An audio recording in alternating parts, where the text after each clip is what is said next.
My HOA Karen burned my lake cabin straight to the ground. I woke up at 2 a.m. to my security cameras blasting, just in time to watch my family's legacy go up in flames. And the only person caught on camera walking away from the fire moments before it started?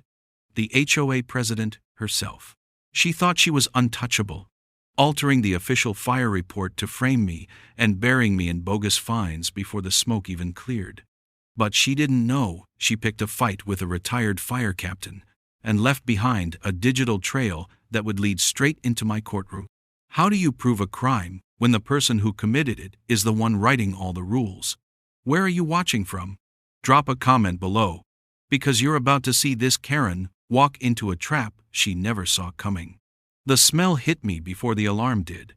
It wasn't the familiar scent of wood smoke from a neighbor's chimney or a distant campfire.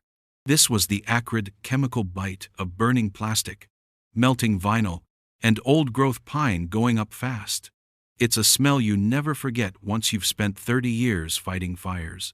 My eyes snapped open in the darkness of my townhome, miles from the lake, a full second before my phone started vibrating on the nightstand. It wasn't a call. It was the frantic, angry buzz of a security system alert. My heart hammered against my ribs, a cold dread washing over me. The North Shore Lake property. My phone screen lit up the room, showing a dozen notifications from the security app, all time-stamped, 2:17 a.m. I fumbled with the screen, my thumb slipping twice before I finally opened the live feed. The image that loaded was my worst nightmare, rendered in grainy night vision. North Shore Lake Security Cam. 4. The text overlay read. The camera was mounted on a tall pine overlooking the cabin my grandfather built, the place I'd shared with my late wife, my sanctuary. But there was no cabin, only a raging inferno that lit up the entire shoreline, turning the calm lake water into a flickering, monstrous mirror. Flames poured out of the windows like they were screaming, and the roof was already starting to collapse inward. My training kicked in, my mind automatically calculating the fire's progression, the speed of the burn, the impossible intensity. This wasn't a spark from an old wire. This was deliberate. This was an accelerant.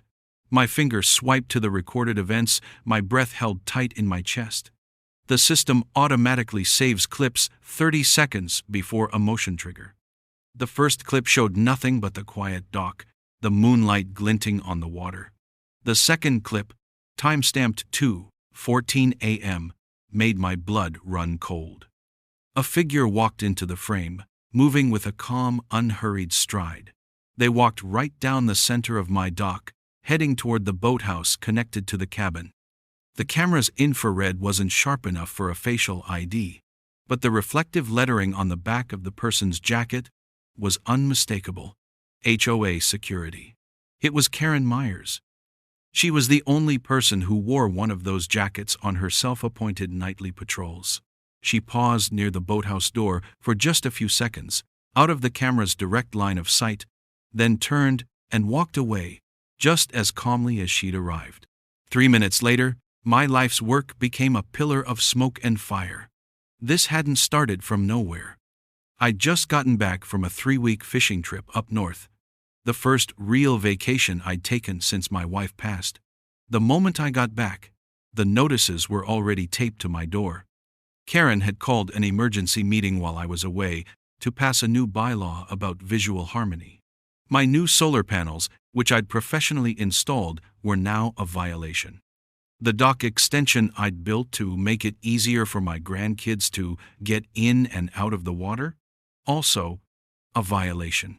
I'd told her plainly that the panels were within county code, and the dock was on my property line, and that I wouldn't be removing either. She'd given me that tight, thin smile of hers and said, "We'll see about that, Mr. Rolland." Now, watching the flames consume my home, her words echoed in my ears. There was nothing to save. By the time the volunteer fire department arrived, the cabin was a total loss, a blackened skeleton against the rising sun. I drove out there at dawn, standing behind the yellow tape. The smell of charred wood and devastation hanging heavy in the air. The only thing I had left of the place were the video backups I kept on a secure off-site cloud server. A habit from my years as a fire captain.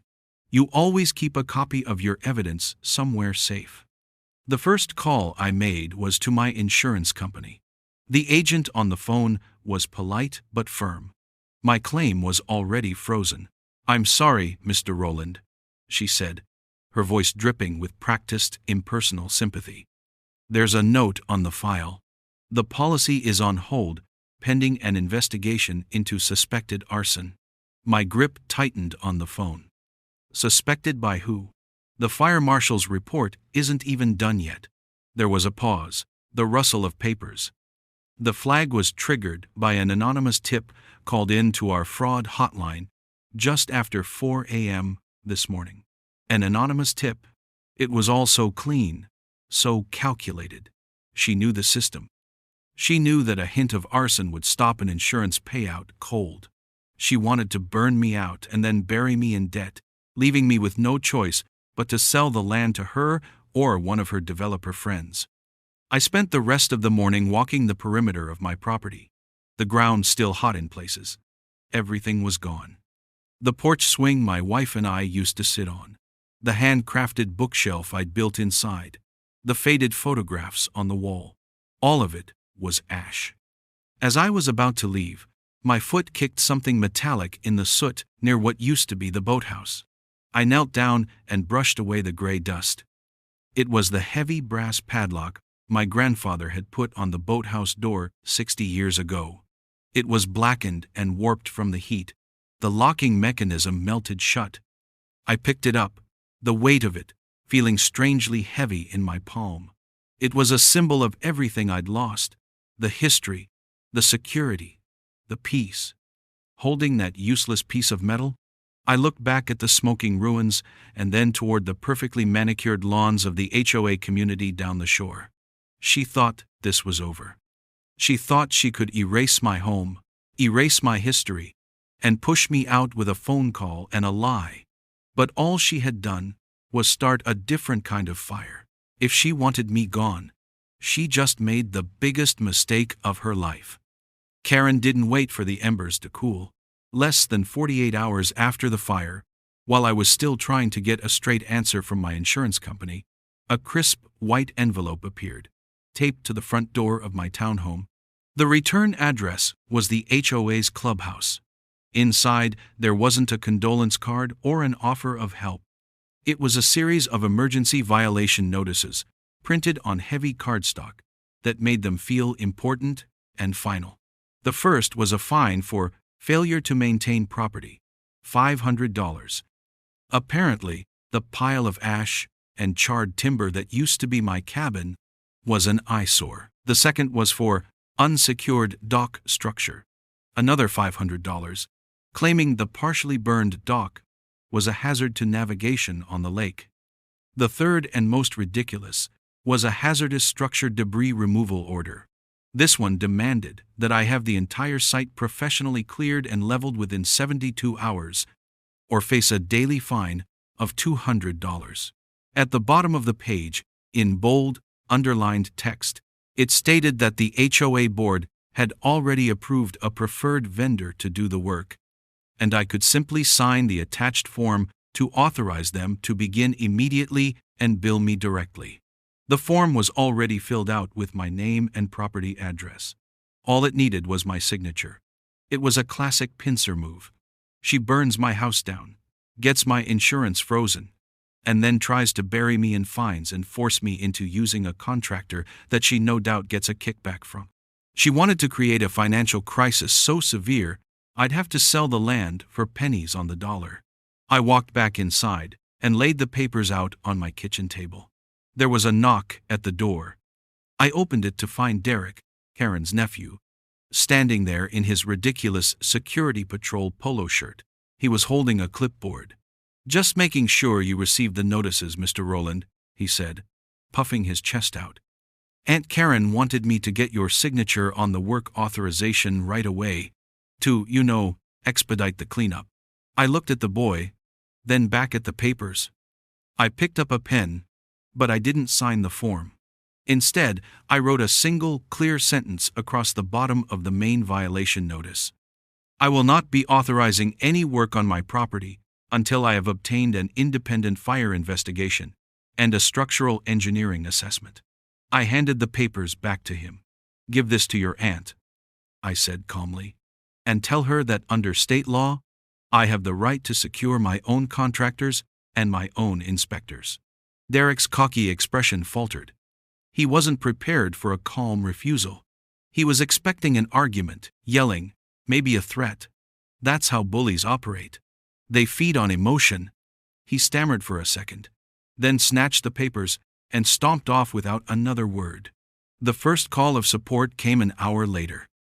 It was Bill Tanner, a retired county sheriff I'd known for 30 years. "Heard what happened, Jack," he said, his voice a low rumble. "Don't you touch a single thing on that property. Don't sign anything. Treat it like a crime scene, because it is one." I told him about the security footage, about seeing Karen on the dock. "Good," he said. "Save it in 3 different places. I've still got my contacts, and I've got a buddy with a commercial drone license. We can get aerials of the burn pattern before the scene gets compromised. We'll map the whole thing, build a timeline she can't wriggle out of." The second call was from Maggie Cruz, an electrician who lives a few properties down from me. She's a straight shooter who'd had her own run-ins with Karen over a backup generator the HOA claimed was too loud. "Jack, I just heard a rumor from one of the volunteer guys that the fire marshal is leaning toward faulty wiring as the cause," she said, her voice tight with disbelief. "That's a load of garbage. I helped you rewire that entire cabin 5 years ago. We pulled permits, it passed a county inspection, and it was all up to code. If they try to pin this on an electrical fault, I'll come down there myself and prove them wrong." Their calls were a lifeline. It was the first glimmer of hope, a reminder that Karen's little kingdom of petty rules and intimidation hadn't corrupted everyone. But the real shift came 2 days later. An official manila envelope arrived in the mail from the county fire marshal's office. It was the preliminary report. I read through the technical jargon, char patterns, V-shaped indicators, temperature estimates. My own training made it easy to follow. The report confirmed the fire started at an incredibly high temperature, suggesting an accelerant. It detailed the extensive damage to the structure, and then I got to the conclusion. Based on the evidence reviewed at the scene, the point of origin has been identified as an interior electrical panel, located in the main cabin's utility closet. Probable cause: catastrophic electrical fault. I had to read the sentence twice. It was impossible. The security footage showed the glow starting on the outside, near the boathouse, right where Karen had been standing. The burn patterns I saw with my own eyes confirmed it. The fire had moved from the dock side of the structure inward, not the other way around. The utility closet was on the opposite side of the cabin. This wasn't a mistake. This was a lie. A deliberate, calculated falsification of the official record. They had moved the ignition point on paper, taking it from the dock, a place only accessible by foot, to the inside of my locked cabin. This paper switch was designed to do 2 things. It cleared Karen completely, and it conveniently supported a narrative of owner negligence, giving my insurance company the perfect excuse to deny my claim for good. She had a guy. She had someone inside the fire marshal's office willing to sign their name to a lie. This was no longer just about my cabin. It was about a corruption that ran deeper than I'd imagined. I sat at my desk, the bogus HOA fines on one side, and the falsified official report on the other. For a moment, a wave of pure, hot anger washed over me, but I pushed it down. Anger was what she wanted. Anger makes you sloppy. I took a deep breath, centered myself, and opened my laptop. Fine. We do this my way. Every step on record. I turned my small home office into a command center. A former fire captain learns one thing above all else. You win with information. The fire itself is just the event. The real battle is fought in the details, in the chain of evidence. My first priority was to get a view of the fire from outside my own system. My cameras were good, but Karen could argue I had tampered with them. I needed independent witnesses, even if they were digital. I started at Miller's Bait Tackle, a little shop at the public boat launch a half-mile down the shore. Old Man Miller had a single, weather-beaten security camera aimed at his gas pump, but its wide-angle lens captured a sliver of my property in the distance. After explaining the situation, he was happy to help. We spooled through the footage. At 2:17 a.m., his camera showed a faint orange glow begin to pulse on the horizon, right where my cabin stood. More importantly, in the hour leading up to it, there was zero boat traffic on the lake. No one arrived or left by water. Next, I went to the boat rental pier. Their camera was newer, a higher resolution model that swept back and forth across their fleet of pontoon boats. It didn't point directly at my property, but at the apex of its sweep, it caught the entrance to my private road. For 2 hours on the night of the fire, one vehicle is seen entering, a white SUV, matching the description of Karen's. One vehicle is seen leaving 45 minutes after the fire started. The same white SUV. The final and most crucial piece of video came from a neighbor, a young guy who was a hobbyist photographer. He had a GoPro set up on his deck, aimed at the sky, taking a time-lapse of the stars over the lake. His camera had captured the entire event. We watched the tiny digital images flicker by the stars moving, the moon setting, and then a figure walking down my dock, a tiny, almost imperceptible flicker of light near the boathouse. And then an explosion of orange that flooded the entire frame, silhouetting the trees. The time-lapse proved there was only one person, one trip down that dock, and one ignition. There was no lightning strike, no stray ember from a campfire. There was just Karen. Step 2 was to tie her presence to her official duties. I knew she couldn't resist putting things in writing. It was how she asserted her authority. I submitted a formal request to the HOA board for the minutes from all meetings held in the past month. They couldn't legally refuse me. Linda Perkins, the nervous vice president, handed over the documents with trembling hands. I spent a night reading through pages of boring debates about lawn maintenance and holiday decorations, and then I found it, buried on page 4 of the agenda from the week before the fire. Under the Safety Security section, it was noted that due to a supposed increase in unauthorized fishing near the North Shore, the board had voted to assign nightly security sweep duties to board members on a rotating basis.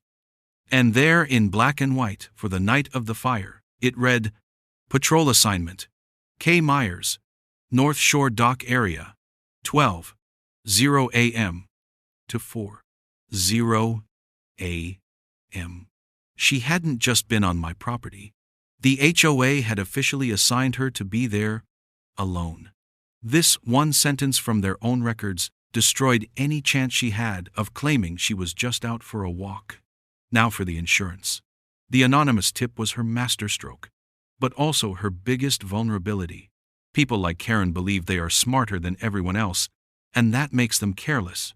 The insurance denial had been formally sent to me as a PDF attachment in an email. I forwarded that email to a tech-savvy friend of my son's.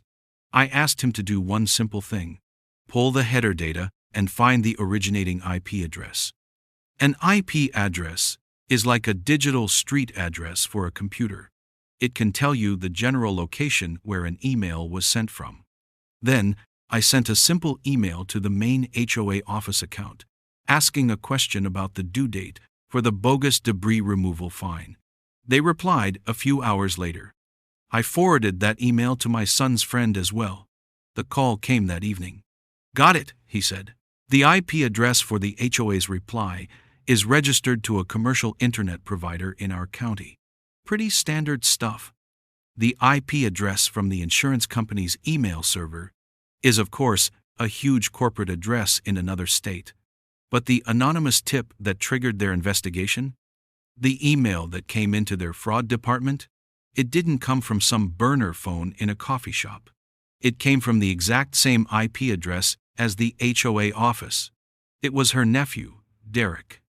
He was the one who managed their website and clubhouse computer. He'd sent the email from his desk, probably 10 feet from where his aunt was plotting her next move. He was sloppy. He was the weak link. The following weekend, Bill Tanner and Maggie Cruz came out to the property with me. The yellow tape was gone, but the site was a ruin. We picked through the debris, carefully separating mangled metal from charred wood. It was Maggie who found it. Under a pile of soot and melted siding, she uncovered a small, twisted piece of metal. She handed it to me. I brushed it off, my fingers tracing the familiar shape. It was my late wife's anchor charm, from a silver bracelet I'd given her on our 20th anniversary. She'd kept it in a small jewelry box on the dresser in our bedroom. The chain was gone, melted away, but the anchor itself, a symbol of stability and hope, had survived the inferno. I closed my hand around it, the metal cool against my palm. The fight was no longer just about wood and wire, or bylaws and IP addresses. Holding that small anchor, I knew this was about memory. It was about justice for the sanctuary we had built together. She hadn't just burned down a building, she had tried to burn down my past. And I would use her own rulebook and her own sloppy mistakes to make sure she paid for every last ash. The evidence was a neat, orderly pile on my desk, but it was useless if it stayed there. Bill Tanner put it best when he stopped by with his drone footage. He looked at my binders of photos, timelines, and IP logs and said, "Jack, this is a beautiful case, but right now, only 4 people know about it. Karen is counting on keeping it that way. She controls the board. She has a friend in the marshal's office. You can't win in the dark. You have to turn on the lights." He was right. Karen's power came from the illusion of authority and the fear of her neighbors to speak up. She operated in the quiet of HOA meetings and through letters filled with confusing legal threats. The solution was to take the fight into a forum she couldn't control. The North Shore Lake Community Facebook group was her stage. She used it to post cheerful reminders about recycling day and passive-aggressive warnings about lawn clippings. It was the perfect place to plant a seed of doubt. Bill had a friend, another retiree, who spent most of his day fishing and scrolling through his phone, who was happy to help. We didn't post the full video. We gave him 3 still images, scrubbed of any identifying data that could trace them back to my system. The first was a crystal-clear shot of a person in an HOA security jacket walking down my dock at 2:14 a.m. The second showed the first flicker of orange light from the boathouse at 2:17 a.m. The third was the time-stamped inferno at 2:20 a.m. The caption was simple and anonymous. Lots of questions about the fire on the North Shore. This was taken from a resident's camera across the lake. Can anyone identify this person on the dock just before it started? The post went live at 8 a.m. By noon, it had over 100 comments. People were confused, asking questions, tagging their neighbors. Karen let it simmer for 4 hours before she responded, and her reply was exactly what we had hoped for. She didn't ignore it. She couldn't. Her ego was too big. She replied from her official HOA president account. The board is aware of these doctored, AI-generated images being circulated to spread malicious rumors. This matter is under official investigation, and any residents found to be participating in this defamatory campaign will be subject to fines under Bylaw 7.4, Community Decorum. AI-generated. The moment I read that, I knew we had her. It was a stupid modern lie that a person who doesn't understand technology would use. It was also a public statement that could be easily and definitively proven false. The next HOA meeting was scheduled for that Thursday evening. It was usually a dull affair held in the clubhouse, with maybe a dozen residents showing up. This time, the room was packed. People were standing along the back wall. The Facebook post had done its job. Karen sat at the head table, flanked by a nervous-looking Linda Perkins. She tried to steamroll through the agenda, talking about pool furniture and sprinkler maintenance. When she opened the floor for new business, I was the first to raise my hand. I walked to the front of the room, carrying a large, rolled-up piece of paper. I tacked it to the bulletin board. It was a simple, large-scale map of the lakefront properties, with mine circled in red. "Karen," I said, my voice calm and even. "The official fire marshal's report says my fire started with an electrical fault inside the cabin." I picked up a marker and drew a small X on the side of the cabin diagram opposite the dock. "Right here. But I have a question about the sprinkler system.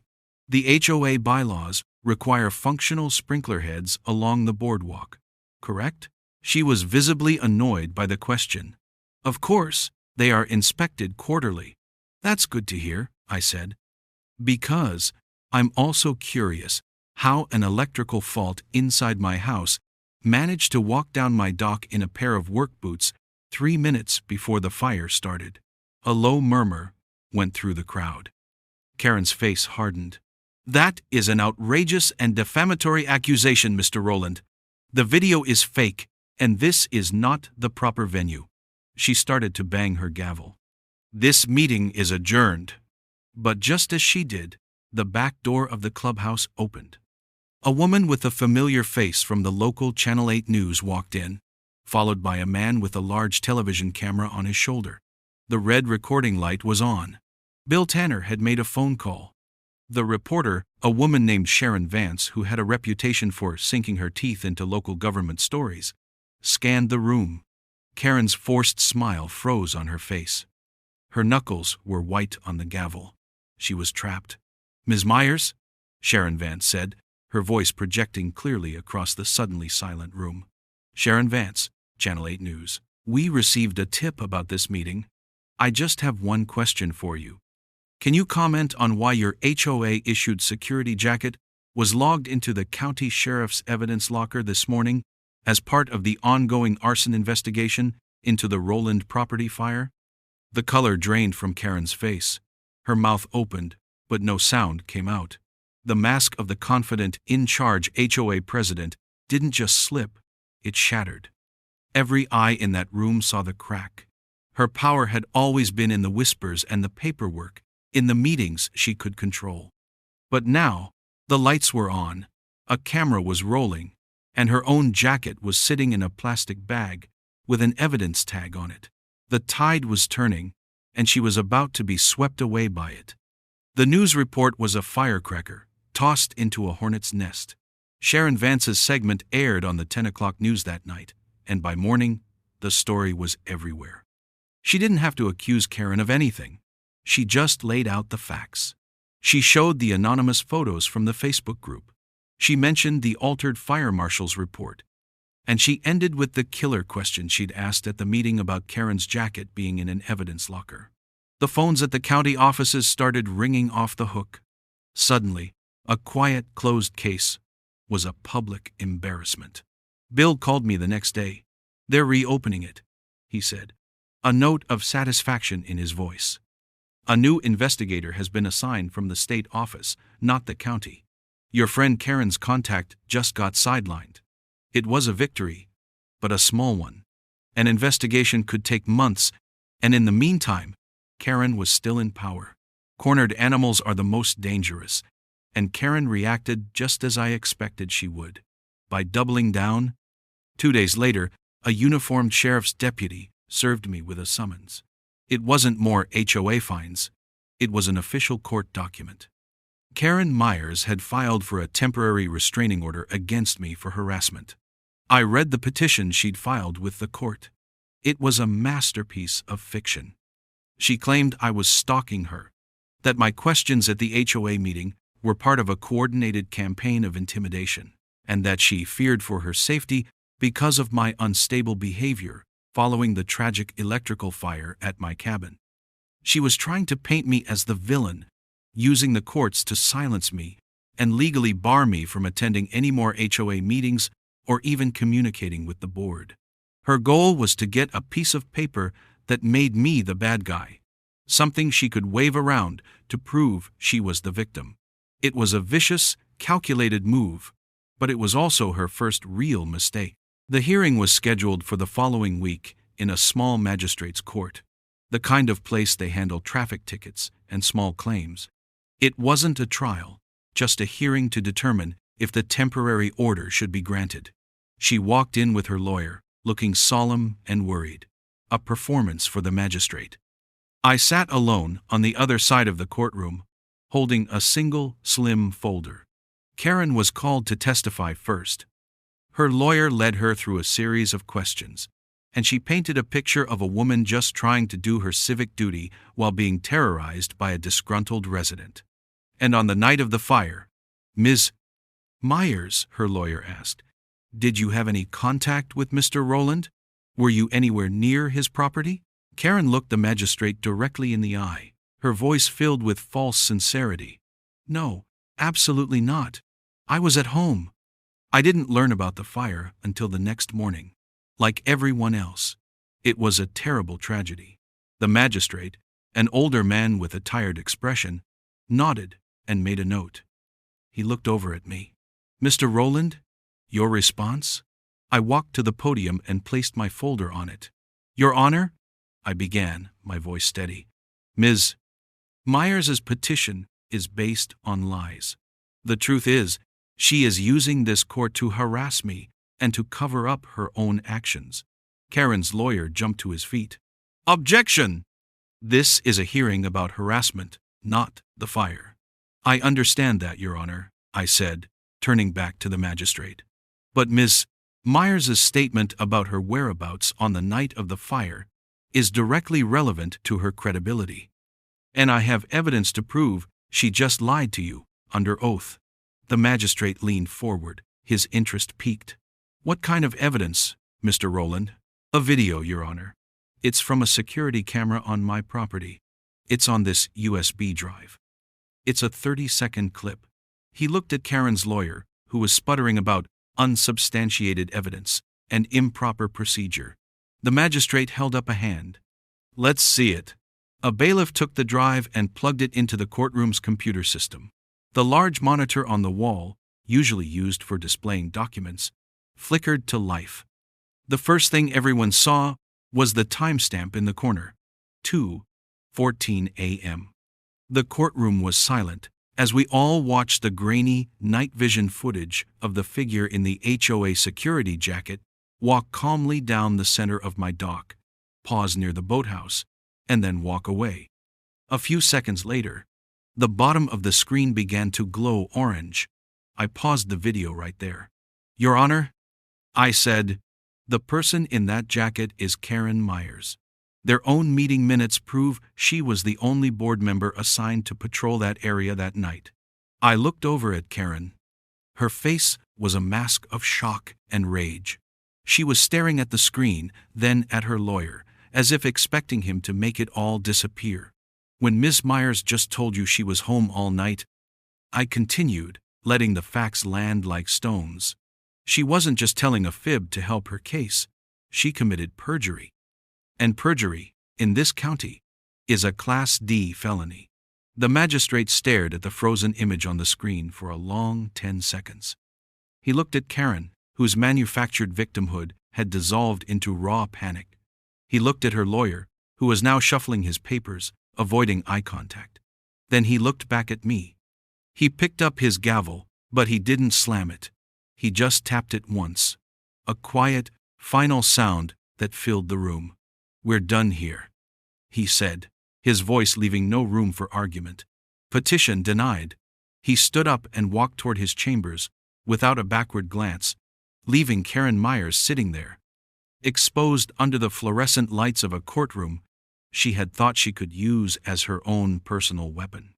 Walking out of that magistrate's court was like stepping out of a pressure cooker. Karen had tried to use the law as a hammer, and she'd ended up hitting her own thumb. But denying her restraining order was a defensive victory. It was time to go on the attack. For the next 3 days, my townhome was a war room. Bill, Maggie, and I assembled what we started calling the binder. It wasn't just a collection of papers. It was the story of the crime, told so simply and with so much proof that a sixth grader could understand it, and a high-powered lawyer couldn't refute it. We organized it into 4 main sections, each with a clear, numbered tab. Section 1 was the fire. We started with a clean timeline. Page 1 was a large, glossy photo taken by Bill's drone, showing an overhead view of my property. We laid a transparent sheet over it, mapping out the camera locations. Then came the exhibits. Exhibit A, a series of still images from my security camera, showing Karen walking down the dock, with timestamps. Exhibit B, the stargazing GoPro footage from my neighbor, corroborating my camera's view. Exhibit C, the footage from the bait shop and the boat rental, proving no one else came or went by road or water. It was a complete 360-degree view of the minutes surrounding the fire, and Karen was the only variable. Section 2 was the cover-up. This part was all about the lies she told afterward. The star of this section was the official, fraudulent fire marshal's report. We placed it side by side with a sworn affidavit from Maggie Cruz. In plain, simple language, Maggie's statement explained why an electrical fire starting in the utility closet was a physical impossibility, based on the burn patterns and the high-grade wiring she herself had installed and had permitted by the county. We included photos of the intact breaker panel and the melted siding on the opposite side of the cabin, showing clearly where the heat had originated.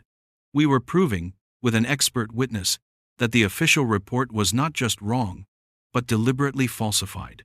Section 3 was the digital trail. Here, we laid out the insurance fraud. We had a simple, 1-page report from my son's tech-savvy friend. It showed the IP address from the HOA clubhouse computer and the IP address that sent the anonymous arson tip to my insurance company. They were a perfect match. To make it even simpler, we printed a map showing the physical location of the internet service provider's hub, demonstrating that the tip didn't come from some random place, but from the building Karen controlled. It was a digital smoking gun. The final section, Section 4, was the money. This was the piece that tied her motive to her actions. I had submitted a formal request for the HOA's financial records for the past year, which was my right as a homeowner. Buried in the line items for grounds maintenance and security, we found it. A recurring monthly payment of $500 to D. Myers Security Consulting, Derek. She was using homeowner dues to pay her nephew to act as her personal enforcer. These special security patrols he was supposedly conducting, including the night of the fire, were being funded by the very people she was terrorizing. It wasn't just arson. It was embezzlement. The binder was 2 inches thick, heavy with facts. On Monday morning, Bill and I walked into the county prosecutor's office. We didn't have an appointment. We just asked to see the chief prosecutor on duty. We sat him down, opened the binder on his desk, and walked him through it, tab by tab. He was silent for a full 10 minutes after we finished, just flipping slowly through the pages. Finally, he looked up at me. "Mr. Rowland," he said, his voice serious, "this is the most well-documented civilian case I have ever seen." He kept the original binder. That same afternoon, I took a duplicate copy to the county courthouse and filed a civil complaint against Karen Myers and the North Shore Lake Homeowners Association. The prosecutor would handle the criminal charges, the arson, the perjury, the insurance fraud. My lawsuit would handle the damages, the cost of rebuilding my cabin, the emotional distress, and a demand for the HOA to be held financially responsible for the actions of its president. The final step was serving the papers. The following afternoon, Sharon Vance, the news reporter, was set up in the HOA clubhouse parking lot, supposedly doing a follow-up story on HOA governance. At 4:30 p.m., just as Karen was walking out to her white SUV, a man in a polo shirt walked up to her. "Karen Myers?" he asked. She nodded, annoyed. He handed her a thick legal envelope. "You've been served." As she took the papers, the Channel 8 camera zoomed in on her face. Her expression went from confusion to anger to a cold, hard dread as she read the first page of the civil complaint. It was all there, in public, in her hands. The smirk she wore like a weapon was gone, replaced by the blank stare of someone who had just run out of road. But the final move didn't come from me, it came from my neighbors. A week later, I received 2 official notices in the mail. The first was a summons to appear in court. The trial was set for the following week. It was happening, and it was happening fast. The second was a certified letter from a committee of North Shore Lake homeowners. Inspired by the public collapse of Karen's story, they had gathered enough signatures to force a vote. A special meeting was called for the end of the month, with only one item on the agenda: the complete and total dissolution of the HOA charter. The counter-strike was complete. It was no longer a question of whether Karen would lose her power. The only question left was how much she would take down with her when she fell. The courtroom was smaller than I expected, with dull fluorescent lights that hummed and made everything look a little gray. I sat at my table, dressed in a simple collared shirt and slacks. I felt calm. My evidence was in the binder on the table, and my witnesses were sitting in the front row, ready to tell their parts of the story. Across the aisle, Karen sat flanked by her lawyer and the 2 most loyal members of her HOA board, including a pale and trembling Linda Perkins. Karen was dressed in a sharp blazer, trying to project an aura of power and control, but her constantly fidgeting hands and the tight set of her jaw gave her away. She was terrified. My side went first. The prosecutor, a young, no-nonsense woman, called Bill Tanner to the stand. He walked up, his retired sheriff's posture still perfectly straight. He didn't offer opinions or theories. He simply and methodically described the chain of custody for the evidence. He explained how he had received the original, unaltered video files from me, how he had logged them, made copies for the investigation, and secured the original files in a locked evidence bag, which he then turned over to the state investigator. Karen's lawyer tried to poke holes in his testimony, asking if the files could have been edited before he received them. Bill looked at the lawyer, then at the judge. "I've been a peace officer for 30 years, he said, his voice flat and steady. "I know the difference between a clean file and a manipulated one. The metadata on those files was pristine. They hadn't been touched." Next came Maggie Cruz. She carried a thick folder of her own. The prosecutor put a large photo up on the courtroom monitor, an image of my cabin's ruined utility closet. "Ms. Cruz?" the prosecutor asked. The initial fire marshal's report listed this as the point of origin due to an electrical fault. As a licensed forensic electrician who personally rewired this cabin, what is your professional opinion? Maggie was a natural. She spoke plainly, without jargon. "My opinion is, that's impossible," she said, shaking her head. "I showed the investigators the permits and the inspection reports from 5 years ago. That panel was new. The wiring was heavy gauge, and the breakers were top of the line. More importantly," she said, pointing to the screen, "look at the char patterns. If the fire started in that panel, the damage would be most severe right there, and it would burn up and out. The photos show the opposite. The deepest charring is on the floor on the other side of the building, and the fire patterns on the walls show the fire moved into this room, not out of it." She was a teacher, giving a lesson in fire dynamics, and her clear, expert testimony reduced the official fire report to a piece of fiction. Then the drone pilot testified, confirming the angles and flight path of his drone, authenticating the aerial footage that showed the fire starting from a single point on the dock. The insurance company's IT specialist was the final witness. He was a young man who looked like he'd rather be anywhere else, but his testimony was a bombshell.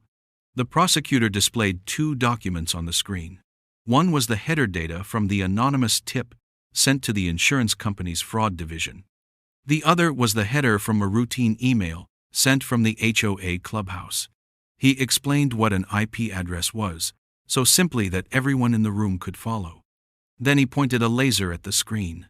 As you can see, Your Honor, he said, the numeric string for the originating IP address is identical in both emails.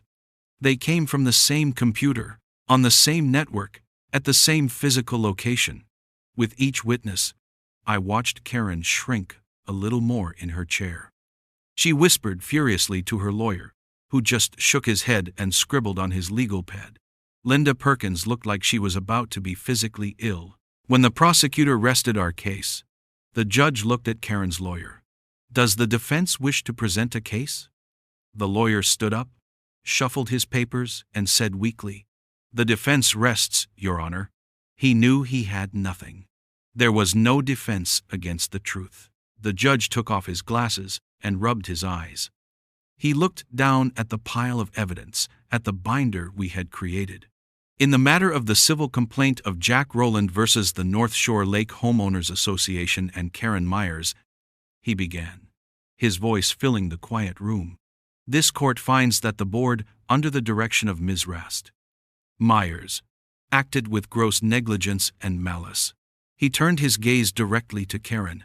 The court finds you, Karen Myers, liable for insurance fraud, for the deliberate falsification of official documents through a proxy, and for perjury committed in a court of law.